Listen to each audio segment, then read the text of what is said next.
Dear listener, before the story begins, I ask you to subscribe to my channel. This is the best motivation at the start. And we are starting. You know, I have never supported any prejudices. I've never been accustomed to dwelling on the past, and always believed that what occurred before me is irrelevant.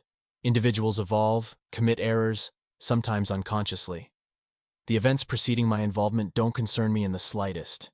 Indeed, I consistently held this view until I encountered it firsthand. I was prepared to accept and forgive all the past mistakes of my ex-wife in her recent history. Had she been a sex worker prior to our relationship, I would have understood. If she had been incarcerated, I likely would have comprehended that as well. However, the fact that emerged from her life story, which I discovered, was beyond my capacity to accept. I cohabited with my wife, Emily, for approximately 3.5 years. Directly following a modest wedding ceremony, I relocated to her residence and leased out my own apartment. Someone was available to oversee it, and the additional income in our household budget was also beneficial. We appeared to have a satisfactory life together, and I became acquainted with her solely from a positive perspective. This was her third marriage and my second. My first wife and I separated amicably and peacefully even before I encountered Emily. I cannot speak negatively about them. We simply possessed entirely different personalities, interests, and perspectives. She has a new family and is content, and I am delighted for her. This entire situation commenced 6 months ago when the management underwent a change at the company where I am employed. The previous owner sold the business and relocated abroad, while the new CEO nearly completely revamped everything, retaining only a select few individuals, myself included. The new boss and I had an entirely normal relationship and quickly found common ground. He proved to be a decent person, not elderly, merely 5 years my senior. It's true that he conducted background checks on me a couple of times, and when I learned about it, I nearly resigned. However, he reassured me, stating that these are times when trust is scarce. In business, there are no genuine friendships, and he had been betrayed in the past by individuals from whom he least expected it. He assured me that if our working relationship continued to thrive, he would offer me the position of his first deputy. Despite our developing friendship, he did not grant leniency to anyone when it came to work, not even me, although I had never disappointed him. He also had no tolerance for informality or other breaches of subordination in the work environment. In the presence of other employees, business partners, and customers, we addressed each other by first name and patronymic, particularly during meetings. In an informal setting, when we were alone in the office, for instance, sipping coffee or cognac, we referred to each other by first name. He is an avid billiards and bowling enthusiast and frequently invited me to join him as a game partner. At home with my wife, I generally disliked discussing work. She didn't inquire much either. She merely demanded money and attention. The boss also shared details about his family, mentioning that he is unmarried but has a partner. I encountered her a couple of times. He resides with his sister, who also lacks a family of her own, and they're raising a 7-year-old son together. When I inquired about the mother of his son, his ex-wife, he diverted the conversation to another subject, clearly indicating that it was an unpleasant topic for him to discuss. He questioned why I refrained from talking about myself and my personal life. I responded that he had likely reviewed my personal file, and everything should be documented there. Additionally, before allowing me to remain in the company, his new head of security must have investigated me. He clarified that in this regard he was more interested in work-related aspects rather than personal matters. He was already aware that I am married. He inquired why we don't have children. I explained that it simply hadn't happened for some reason. He requested to see a photo at the very least. I had pictures of Emily on my phone, which I showed him. His demeanor immediately changed. His hands started trembling, and he shouted at me to return to work. Until the end of the workday, we barely spoke, and for the following 2 days, he addressed me curtly and exclusively about work-related matters. Subsequently, he summoned me to his office, apologized, and said, "I apologize, old friend. I simply lost my composure. So much has accumulated." He mentioned that his son's birthday was 2 days away and invited me to attend. I asked if he would object to me bringing my wife along. He responded with a categorical refusal. I had previously attempted to discuss with him what had so outraged him about my Emily's photo, but he either remained silent or simply said, "Go work." He stated that Emily would never be allowed to enter his house, and to ensure that I wouldn't feel out of place at his son's birthday celebration as a single person, either his sister would keep me company, or if I preferred, he would arrange for someone from escort services. I realized that I had backed him into a corner, and forgetting about subordination, I said, "Spit it out, David. Spit it out." To which he replied, "Not now, and not here. And you clearly won't like it, buddy." He said he would tell me everything, but not at his son's birthday, because words alone were insufficient. I responded that her past, regardless of what it entailed, even if she had been a call girl or a criminal, did not concern me. It held no importance to me.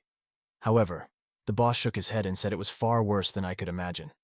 He asked me to be patient and obtained my word that until that time, I would not question Emily about anything.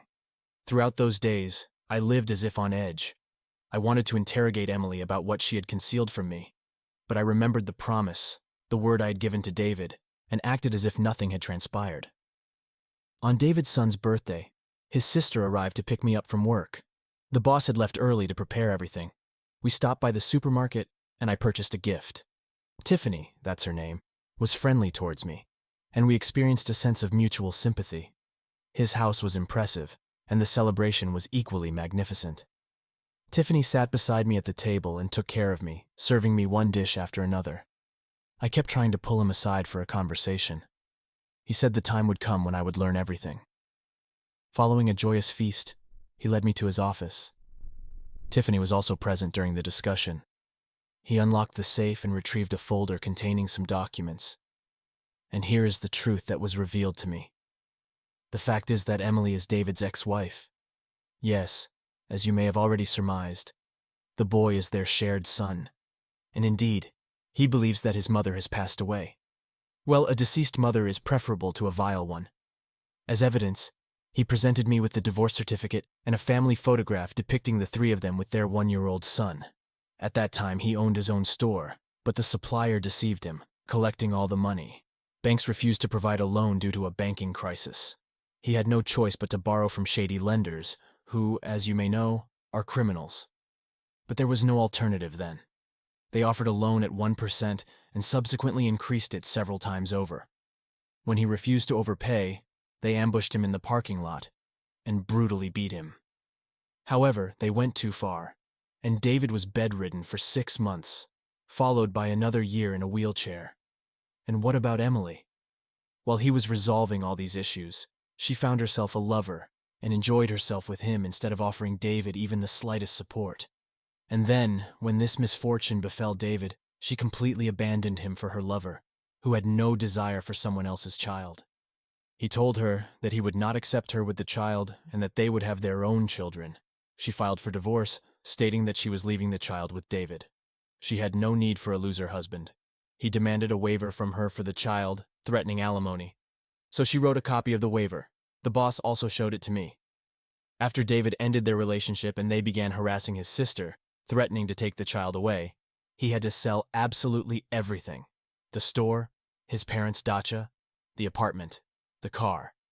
Thank God for his sister, who had to work tirelessly.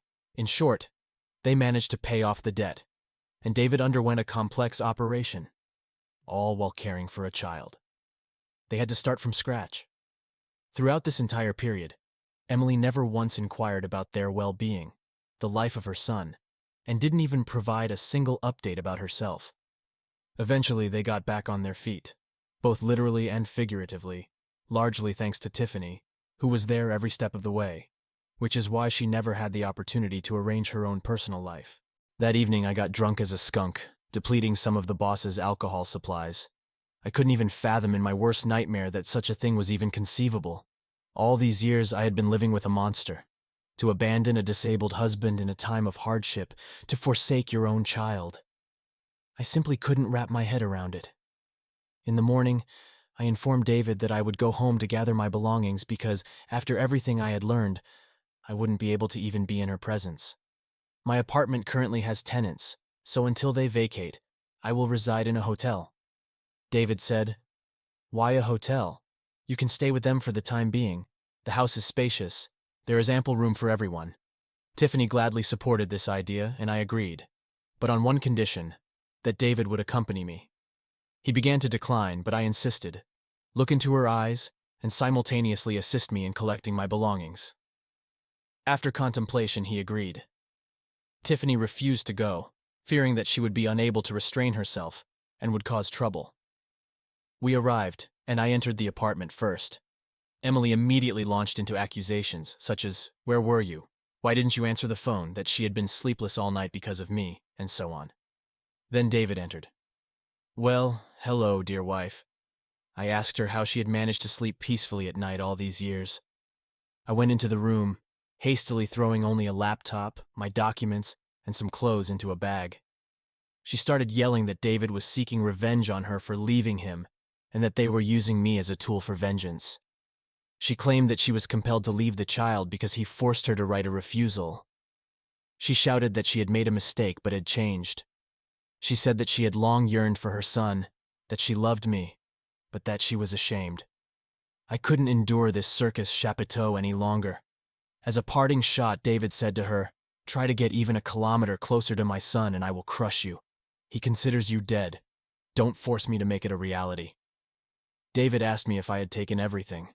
I replied that yes, I had almost grabbed something extra. I removed my wedding ring and left it on the table. I said that I would file for divorce myself. 3 months have passed. Emily and I are divorced. My relationship with Tiffany is gaining momentum, and it appears that everything is heading towards marriage. For the new year, I plan to propose to her.